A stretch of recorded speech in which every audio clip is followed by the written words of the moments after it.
একজন নারী তো তখনই সুখী হয় যখন তার জীবনে একজন পারফেক্ট জীবন সঙ্গী পায়।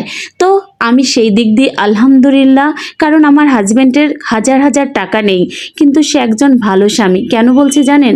কারণ সে আমাকে অত্যন্ত ভালোবাসে, আমাকে কেয়ার করে। এটা প্রত্যেকটা নারী পায় না।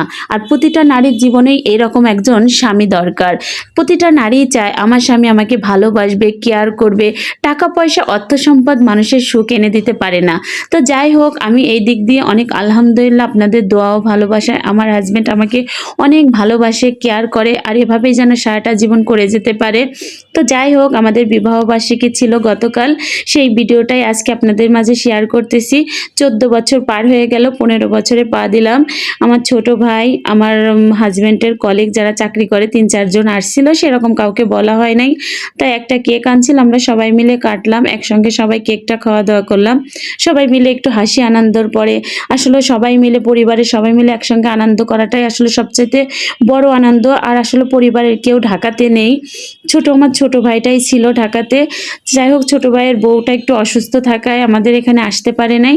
আর এই যে আমাদের ভাইয়েরা ছিল আর কি, একসঙ্গে যারা চাকরি করে পরিচিত আসছিল, ভাইদের সঙ্গে একসঙ্গে খাওয়া দাওয়া করলাম।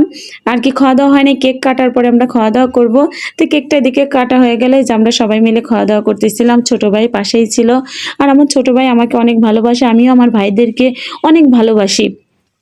শুধু আমার একটা ভাইকে না, আমার 3টা ভাই, আমি 3টা ভাইকেই অনেক ভালোবাসি। আমার ভাইরাও আমাকে ভালোবাসে, কিন্তু আসলে পরিবেশ ব্যস্ততার কারণে এখন হয়তো সেভাবে সময় দিতে পারে না, কথা হয়ে ওঠে না। তবে ভাইদের জন্য ভালোবাসা সারা জীবন থাকবে, যেভাবে আছে এভাবেই থাকবে, কখনো কমবে না। কারণ আমি বোন হিসেবে বলতে পারি, আমি আমার ভাইদেরকে অনেক ভালোবাসি।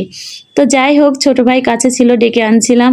আর ছেলে মেয়ে সবাই মিলে যে কেকটা একসঙ্গে আনন্দ করে ভাগাভাগি করে খাওয়া দাওয়া করলাম, এইসবে অনেক ভালো লাগলো। আর আমার একটা ছোট ভাই আছে যে আমাকে অনেক সাপোর্ট করে, আমার ভিডিও দেখে, মানে আপন ভাইয়ের থেকেও কোনো অংশে কম ভালোবাসি না। ছোট ভাইকে কাছে ডেকে কেকটা খাওয়াই দিলাম। যাই হোক, ভাইয়ের প্রতি দোয়া ভালোবাসা রইলো। ভাইয়েরও একটা পেজ আছে, কাজ করতেছে, অনেক দূর এগিয়ে যাক, শুভকামনা রইলো। আর এদিকে আমরা কেকটা যাই হোক খাওয়া খেয়ে শেষ করে ভাবলাম যে বিরিয়ানি করছিলাম মুরগির মাংস দিয়ে, আর হচ্ছে ডিম ছিল, তা ডিম পোলাও এগুলো এখন কে খাবো। কেকটা কাটাকাটি করা শেষ। তো যাই হোক, আমাদের সবাই আমাদের দাম্পত্য জীবনের জন্য দোয়া করবেন, যাদের সুখে দুঃখে আপদে বিপদে সারাটা জীবন একসঙ্গে কাটিয়ে দিতে পারি। আর সবচাইতে বড় কথা কি, হাজব্যান্ড হচ্ছে কেয়ারফুল না হলে হয় না। মানুষ বলে যে সোনা দানা টাকা পয়সা অর্থ সম্পদ বড় কথা না, কিন্তু সংসার জীবনে যদি কথার মিল বা মনোমালিন্য না থাকে, তাহলে কিন্তু সংসার জীবনে সুখী হওয়া যায় না। আর পারফেক্ট জীবন সুখী মানে ওয়াইফ যদি মনের মতো না হয়। আমি আমার হাজব্যান্ডের জন্য অনেক কিছুই করি, আমার শুধু আমার প্রশংসাটা আমায় করতে হবে, কারণ হচ্ছে আমি তার জন্য অনেক কিছু করি, সেও স্বীকার করবে যে না, আমি তার জন্য কতটা কি করি। যাই হোক, আজকে নাই বললাম। এদিকে যাই হোক, রান্না বান্না করছিলাম, এই যে ভাইয়ারা আসছিল, আমার ছোট ভাই আমার মেয়ে সবাই মিলে একসাথে আনন্দ করে খেলো। আর সবাইকে আসলে রান্না করে খাওয়ানোর আনন্দটাই অনেক বেশি। আমি মনে করি যে নিজে হাতে রান্না করে মানে পরিবারের আপনজন একসঙ্গে খাওয়াটা আমার কাছে আসলে অনেক ভালো লাগে। তো আমার হাজব্যান্ডকে জিজ্ঞাসা করছিলাম আমার রান্না কেমন হয়েছে, তখন আমার হাজব্যান্ড বলতেছে না, রান্নাটা অনেক সুন্দর হয়েছিল। যাই হোক, রান্না করার পরে যদি রান্নার প্রশংসা সবাই করে না, তখন এমনিতেই ভালো লাগে।